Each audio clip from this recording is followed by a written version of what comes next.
There I was, came like, saying. Animation parents. Just parents in animation in general. If I wanted to list each trope individually, it would take up half of this list. Actually, it would take up more spaces than exist. Fun story, I wanted to make a list of the top 10 parents in animation, but I couldn't, because enough good parents in animation didn't exist. I don't know what it is, but it seems like the medium is specifically drawn to making the worst excuses for human beings possible as parents. My hatred of Buck Cluck was pretty much the established tone of my Chicken Little review. I don't know what it is, but it seems like the movie tried to showcase his sadistic, neglectful treatment of his son as charming.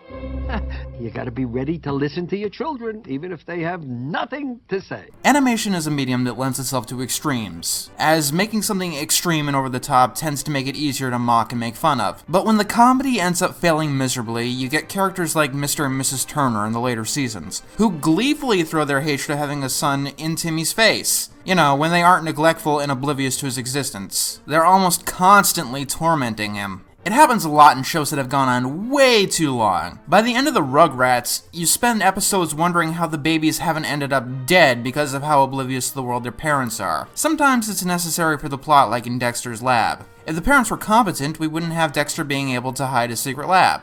The problem is that, number one, it's way overdone, to the point where it's hard to find exceptions, and two, that many shows push it way too far. I talked a lot about the dumbass dad trope, and it's especially painful in animation, mainly because it's so ubiquitous. I swear, it's like a standard writing rule. You capitalize the first letter in every sentence, and you gotta make sure you make your fathers act like idiots. It's just how it's done. I get that the common response to this is that many of these shows are aimed at kids, and many of these shows want to make kids feel good, and they do that by portraying their parents as less competent than them. And that makes sense to an extent, but then you realize not only does the same problem exist in adult animation, but it's even worse in adult animation. Insofar as I don't think I can name a single good parent in all of adult animation. The Simpsons, Marge is a nag and Homer is a dumbass. The couple from Committed, nag and dumbass. Glenn Martin, nag and dumbass. Family Guy, worse than a dumbass and worse than a nag. Beth and Jerry from Rick and Morty. Oh my god, if you hate each other that fucking much, why don't you just get a divorce?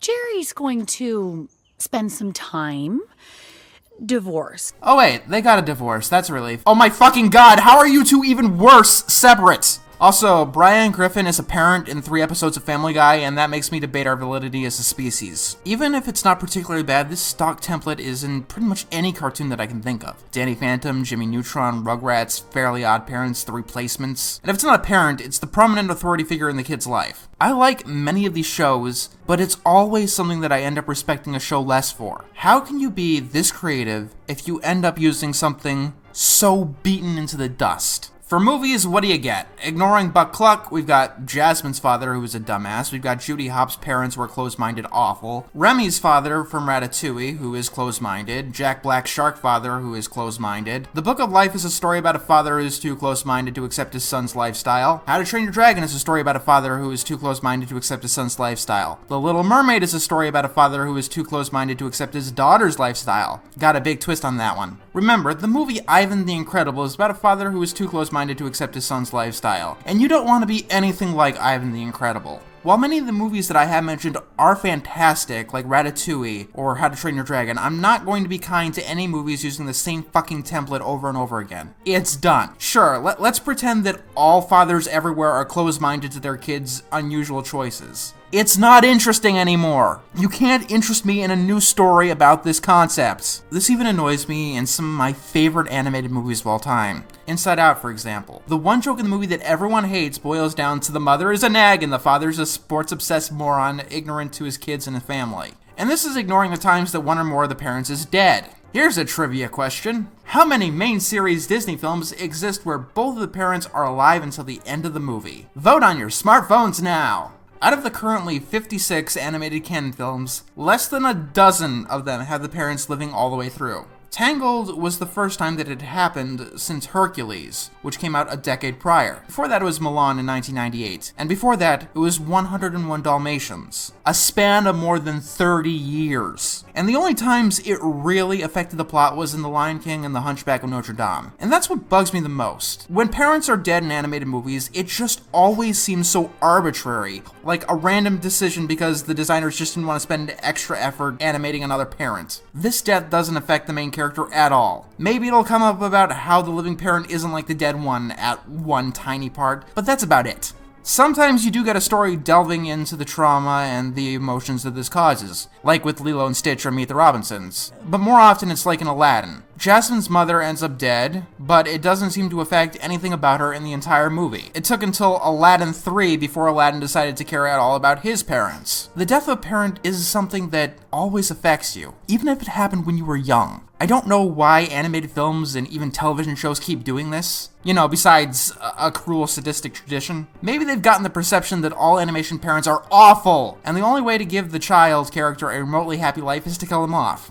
A lot of it is laziness. I get that a lot of it comes from the movie not strictly being about the loss of a parent, but it's not hard to add a bit of detail, a line here or there, something to suggest that this character knew that their parent existed at one point in time, or that their living parent actually, you know, cares about their kid.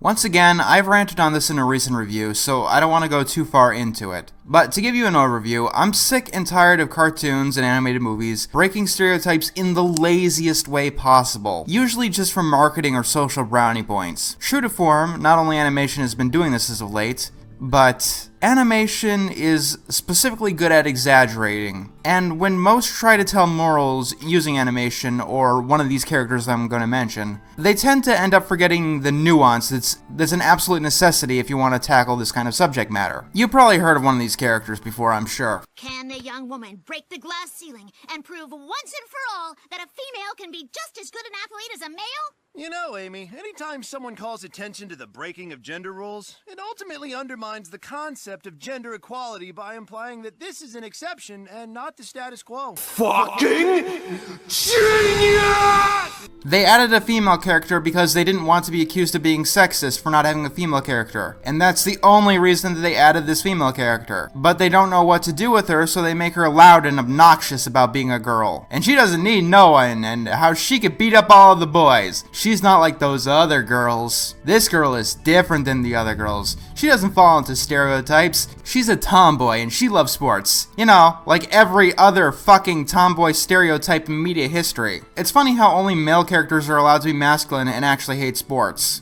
Apparently female characters can't do that. But I mean, if you only want to put in a token effort, you do you, I guess. These kind of characters are not breaking stereotypes, they're just trading old stereotypes for new ones. Then you have characters like the Powerpuff Girls in the reboot. Marketing tells us that they're an inspiration and what girls should aspire towards. It ends up getting kinda awkward when they repeatedly get captured and beaten and aren't allowed to fight like the boys and hold their own, because the show has some of the laziest social inspiration messages that I've ever come across. Do I really even need to talk about Miss Keena Miss Bellum again? Well, too bad, I'm gonna. Miss Bellum is a bad female stereotype, so we gotta get rid of her because she's a bad inspiration for girls. In the same episode, we're gonna introduce a couple more female stereotypes, the fashion villains, because apparently that's a good stereotype. And then, of course, there's moments like this. I don't act like other dragons? Oh, not even close. But why would you want to, Spike? Yeah, Spike, you're not like those other boys, I mean dragons. You're not a brutish, loud, bullying asshole. You should be more like the girls, I mean ponies. They're nice. You know, ignoring the bullying you for your feminine behavior. And they're even actually allowed to have varied personalities. Haven't you noticed? You could just take a bunch of female characters, make them males, and that will make them total jackasses. In Lisa the Simpson, the conflict is that Lisa might have a gene that makes her stupid as she grows up. But in the end of the episode, she learns that it only affects the males of her family, and thus the problem is solved. Even though it is showcased that Bart will be having to deal with this problem for his entire life. I did a whole review on Peter Asmund that tried to break the stereotype of men can't be sexually harassed, but ended up saying that it was okay for a woman to rape a man if she was lonely. Like, it wasn't trying to be funny, it was a legitimate issue in the story. Once again, you're not breaking stereotypes, you're just trading old ones for new ones, and I absolutely hate this. What these shows think is progressive ends up basically walking us in an entire circle. This is so high on the list because it usually breaks the overall point of what you're trying to convey. This is what they're trying to accomplish, escaping stereotypes. And by running into any of these tropes, they fall right smack dab into them, right on their face. How good is representation of any minority if that person ends up being a stereotypical portrayal of that minority? That's the most common way for this thing to happen. It's why Brian's cousin Jasper was so viciously hated. And yes, I know that this is a problem that many media have, but like I said, animation is particularly good at exaggeration, so the problem is much worse here. On the other hand, you have the perfect minority representation, as showcased in episodes like Boys vs. Girls as Teen Titans Go, and Love Struck. While both of these are comedies, more dramatic stories tend to go on in a similar way. They end up creating an ideal that ends up being impossible for any reasonable human being to live up to, and once again, creates new stereotypes, new conflicts, and it doesn't end up helping the matters of representation in the slightest. Once again, because everything is far too one note. The girl is strong enough to beat up the boys, which she frequently does on screen. That's a perfect message that you want to teach anyone. You know, she's just a character. It's not like anyone's going to imitate her, even though this character exists for the sole reason to be imitated. And this works out especially well because this is the most common type of female character to build, specifically to be a role model for girls. Oh yeah, Jailbreak, I'm coming for you. You're not gonna hack your way out of this. In 1992, the world was taken away with Robin Williams' portrayal of the genie in the movie Aladdin. He was a fast-talking, pop culture reference and delight. The performance was amazing, and it was funny. He was the true essence of comic relief, and he changed cinema forever. Now, every animated movie ever needs a comic relief character, even if it doesn't belong in the movie. It's strange because people go on and on about how much they hate stupid comic relief characters, and yet these stupid comic relief characters keep coming on in every single movie. Every time you ask, they end up being people's least favorite part of the movie. The chicken from Moana, the minions from Despicable Me, the gargoyles from Hunchback, High Five from the Emoji Movie, Mater from Cars. Each time that they've been the worst part of the movie, I have a feeling that they end up in the movie at all is because the producers thought that it's a kids animated film, and kids animated films need to have a stupid comic relief character. You know, except Coraline, or Zootopia, or Inside Out, or Wreck-It Ralph, or Ratatouille, or many other examples that have gotten to a level higher than the Minions could ever get. These movies work so well because they understood that you can't have all comedy in a movie coming from one place, or they will inevitably become annoying. And maybe, just maybe, if the characters are going so against the tone of a film like with, say, The Hunchback of Notre Dame, maybe it would be a bad idea to include these comic relief characters. I hate this cliche so much because of what it represents. The worst of this example comes from people who treat animation as a genre, not a medium. It's a kid's comedy, and so we need laughs within it. And we need to sand off our edge, because that's what you have to do with animated films. Or, of course, even worse, they're just throwing these characters in because they're mimetic and marketable. The forced comic relief is always the sidekick or best friend, and that's also becoming obnoxious. Hades was the best part of Hercules because he got to be both the comic relief and the villain, and he played both of them fantastic. The movie wouldn't have been as good if they were separate entities. And most of these movies that shoehorn in a comic relief, they don't seem to know how to write comedy well. Especially because, well, many of these movies shouldn't have even attempted comedy. Hunchback of Notre Dame is the clearest, most famous example. It's not a comedy. The gargoyles don't belong there. It frequently damages the tone. And keep in mind, The Hunchback of Notre Dame is my favorite Disney film of all time, in spite of the gargoyles, not because of them.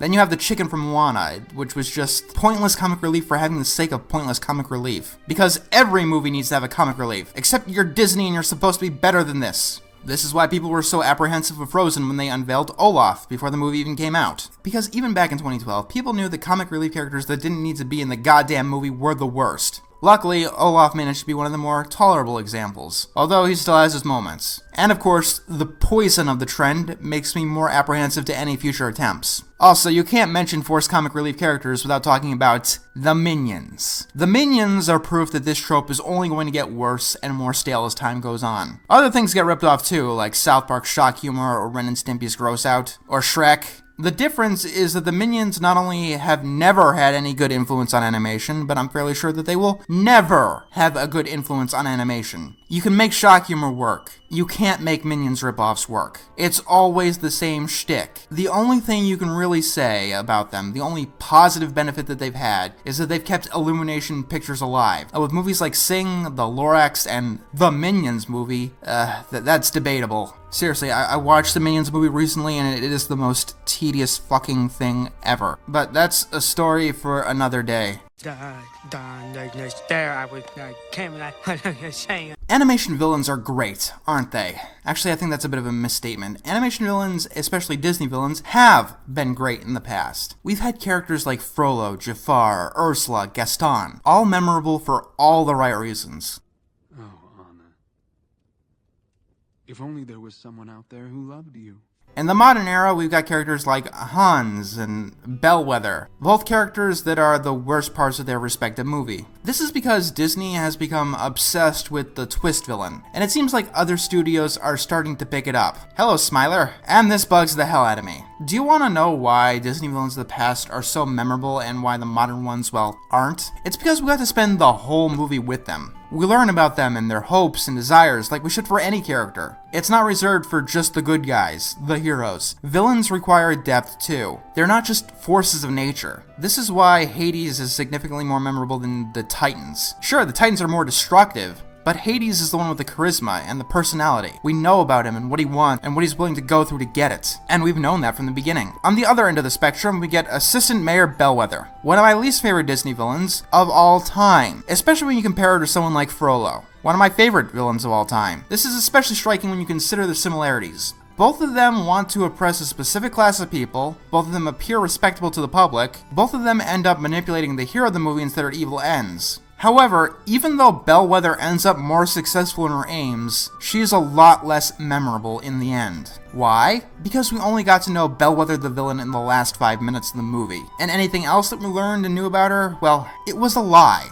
I think that the intent was to make her seem more cunning, but in the end, it seems like lazy writing for the same reason that any bad twist feels like lazy writing. First of all, taking Zootopia aside, this is the 4th time that Disney had done this. Oh, I'm sorry, this is the 4th time that they had done it in a row. And that's if you discount the Pixar films, Toy Story 3, Up, and Cars 2. It wasn't a surprise, and I was fully expecting them to have a twist villain. The very second that Bellwether ended up on screen, I knew that she was the villain because she was the perfect candidate to be the twist villain. When the twist villain is done poorly, it's either absurdly obvious like in the Emoji Movie or in Cars 2, or it feels like something added in the last drafts, like with Hands and Frozen. I keep saying this, but I feel it's important to note that I do like many of these movies. The Emoji Movie and Cars 2 are the only ones that I don't like, but sooner or later, a movie that uses these tropes will win my ire, even if the movie is otherwise technically fine. I had a hard time liking Moana because it did use a lot of tropes and cliches that I've gotten just absurdly tired with over the years.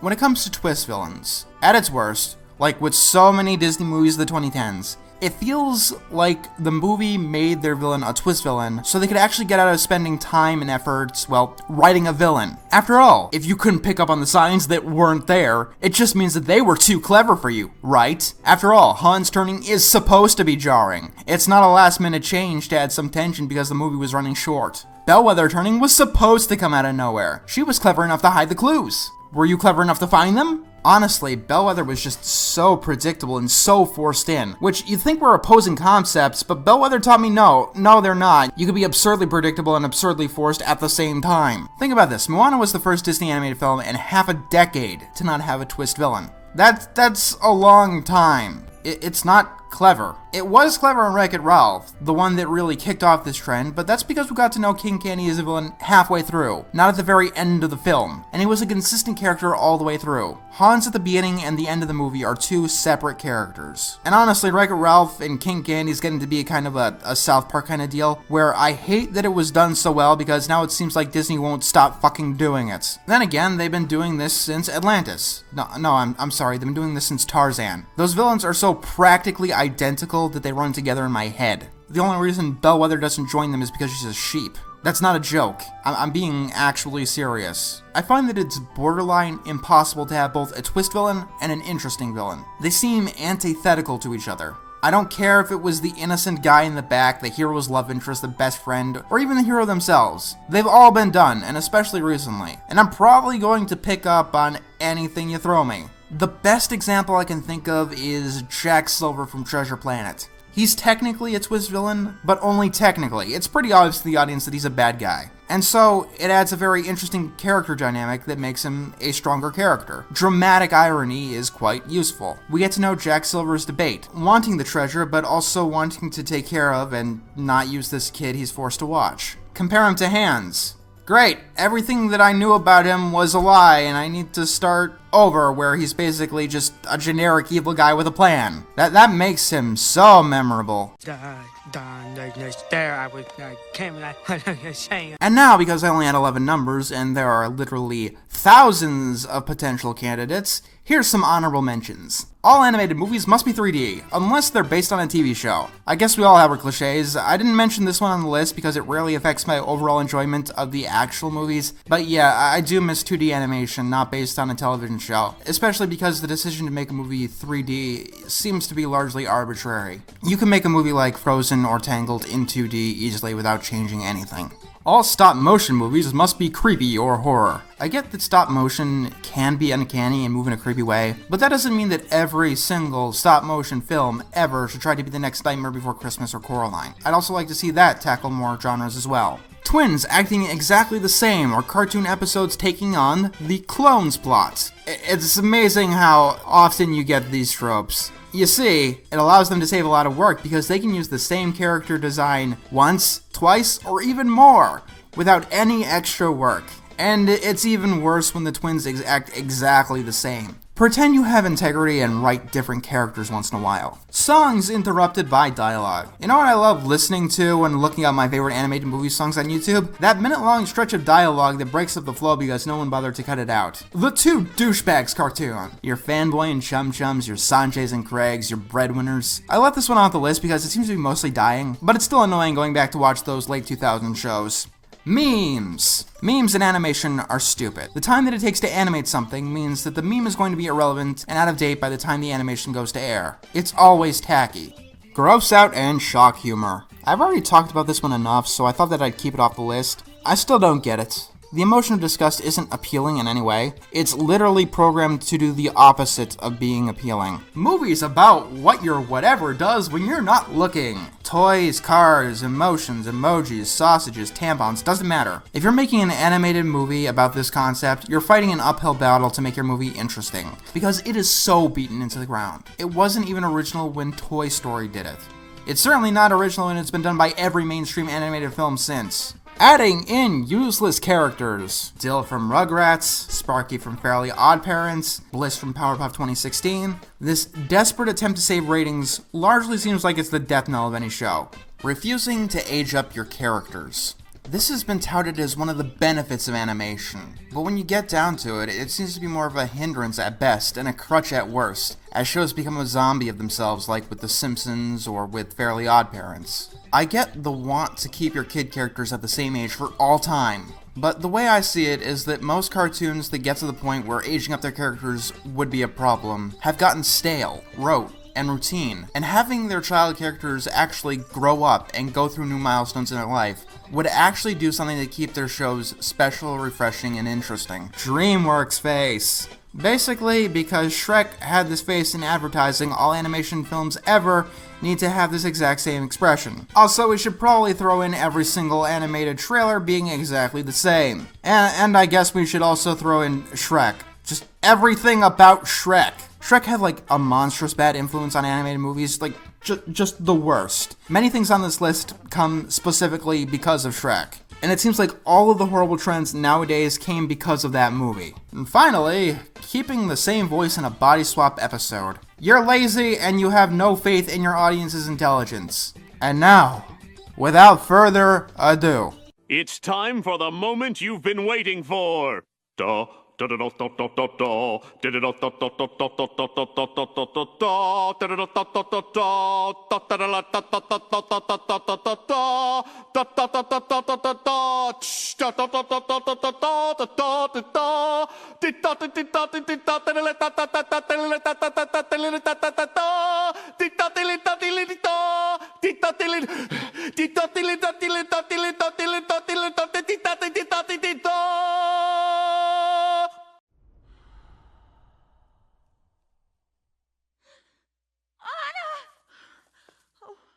Anna! No. No, please.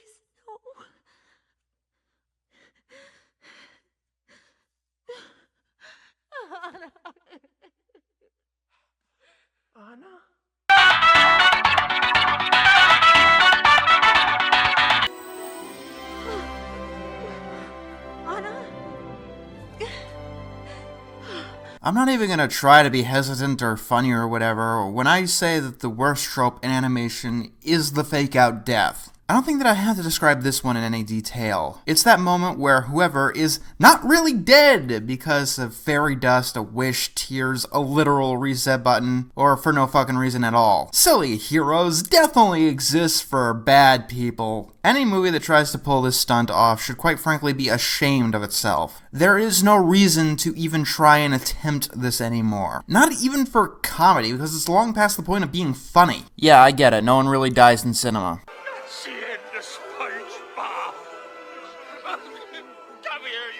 But when a character comes back to life a minute later, I think it's a bit of an extreme interpretation. What makes the concept of death so intimidating is that it's permanent. It only creates tension because it's something that you can't come back from. This is what makes it more devastating than, say, going to the bathroom, even though both can be insanely painful. If a character can just come back from being removed at the end of the movie, then they could have come back at any time if they were destroyed at any other point. This means that all of the stakes and all of the tension evaporate instantly. And it becomes insulting, like you took something that didn't belong to you. Let's talk about why movies do this. You know, beyond the animated movies have always done this, because yeah, this is probably the oldest trope on the list. After all, we've been seeing this since Snow White when it comes to animated films. The Disney death, as it's called, is used because producers of the film think so little of their target audience that they can't handle something that we will all have to deal with. And so they sugarcoat the idea so it becomes harder for the child to actually learn about the concept of death, and thus harder to deal with when it actually comes around in their everyday actual life. This is number one on the list, not because of how prevalent or how cheap or lazy it is. It is number one on the list because I think they're going to do actual harm. I don't mean that it's going to screw people up, but the constant messages that death is impermanent, it would make it a lot harder for a child to deal with the idea of death when they're eventually forced to deal with it. It would not make it easier. Talking about death, unfortunately, is something where you have to rip the bandage off. Not this middling nothing.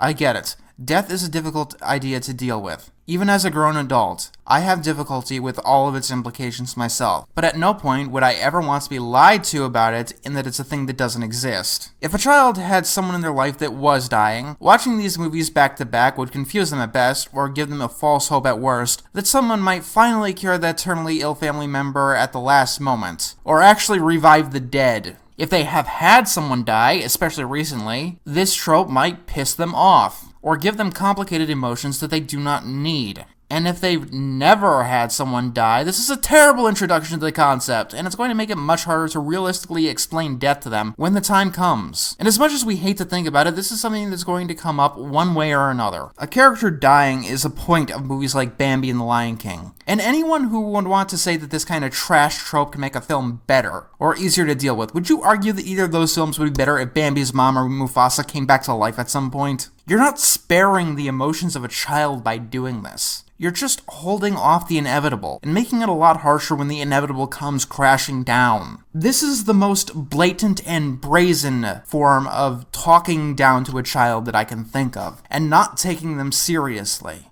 Yes, death could be a difficult topic to deal with, but it is one thing that is universal to the entire human experience, and it has to be done with due respect. And yeah, if a character that a kid really likes ends up dying in the film, a kid is probably going to cry. If you do the death right, and the character is moving, an adult is supposed to cry too. It's called drama. And if you're bringing death into the situation, getting your audience cry is usually what you're supposed to be doing. But no, back out with your fucking cowardice. This has been in so many movies that it has gotten to the point of mockery, where people are making parodies and jokes about it, even though it's still happening and taken seriously by movies. But even as a parody, you can't find it funny because it's been done so much. It's incredibly obvious and it's incredibly stupid. And half of the time, it feels arbitrary or forced. Speaking of arbitrary and forced, and join us next time when we review a movie that has many of the cliches on this list and many, many more.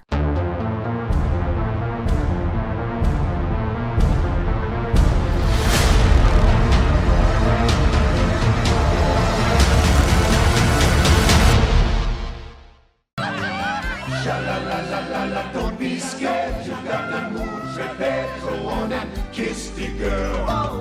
Sha-la-la-la-la-la, don't stop now. Don't try to hide it out. You kiss it, girl. There I was came and I saying